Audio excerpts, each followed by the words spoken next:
So I am finally gonna be able to test out my Jeep with the manual transmission off-road. I am going back to Crown King. I've been there multiple times when I was younger, when my XJ.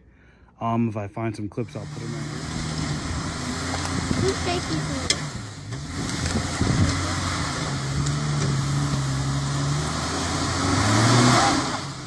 Uh-oh. Gotta back up and give it a little bit more gas. And that's what happens when you have a Jeep. Get on the rock.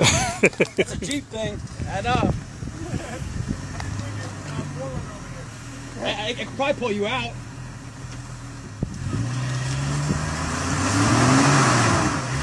There you go, you're getting it. You low? More low? Okay.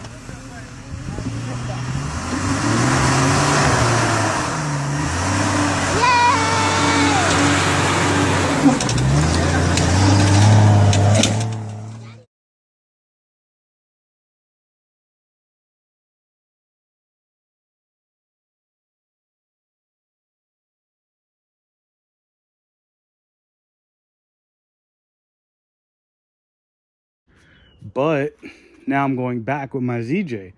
Last time I went back, I put my Jeep on the side. I'll put that right here.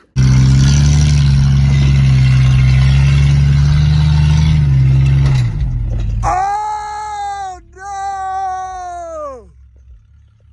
Oh, my goodness, bro. Did you really do that? You really fucking did that.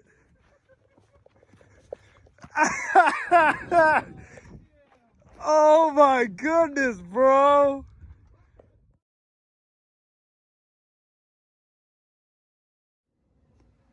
And yeah, it wasn't a good time. Tore my ACL.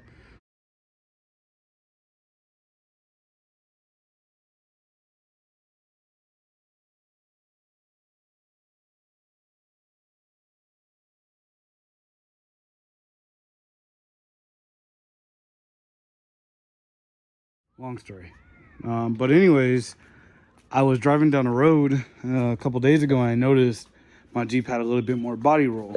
I don't know if you guys remember the video of me putting these sway bar mounts on.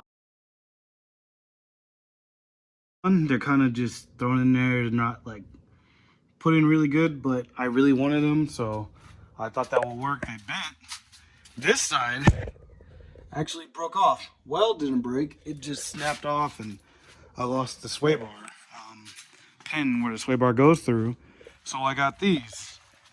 These are TJ high steer sway bar mounts, but the only problem is I had to widen the opening. So I'm gonna cut these and I'll show you it on the Jeep in a little bit. So this is how they go.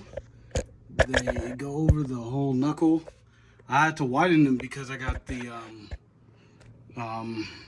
knuckle gusset. I forgot what it's called, but I got that, so I had to widen it. So yeah, I gotta run somewhere.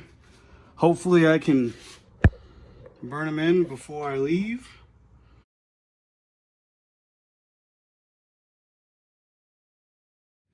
So I'm back from a fun little off-road adventure.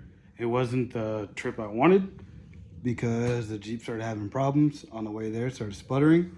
So we ended up just going somewhere else. But now I'm back home. I'll show that video later.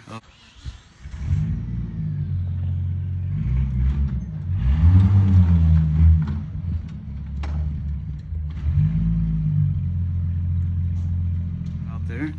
But I cut the old sway bar bracket off, the half-assed one I made. I thought it was gonna work. I really did, but I guess it wasn't meant. So I got these bigger, beefier ones. I showed how I had to trim them and whatnot. I did cut this one a little bit too big. They come for this axle, but I have this. I forgot what it's called. It's C gussets. Yeah, so I have a C gusset, but so it wouldn't fit. So I'm gonna weld it like that, and I'll have beefier sway bars on my Jeep, or sway bar brackets, and hopefully they don't break. Well, kind of messed up, but I can fix it when the time comes. I accidentally put the sway bar bracket too close to the ball joint. Yeah, so if I ever got to take that out, I got to remove that. So the other side, I'll move it just a little bit more in, but I can fix that later. But this side's in, I'm gonna put the tire back on and go to the other side. So I got them welded in there. When that one ripped off, it did take the pin, so I can't put that one up, but I ordered new ones, so that should come in. But now I got sway bars, I can finally do away with these. Well, they're already off, and the Jeep should ride a little better. I still got to do my upper control arm bushings because this one is destroyed, but haven't got around to it. I know I should have done it a while ago, but yeah, new sway bar brackets on the axle. Wasn't much today.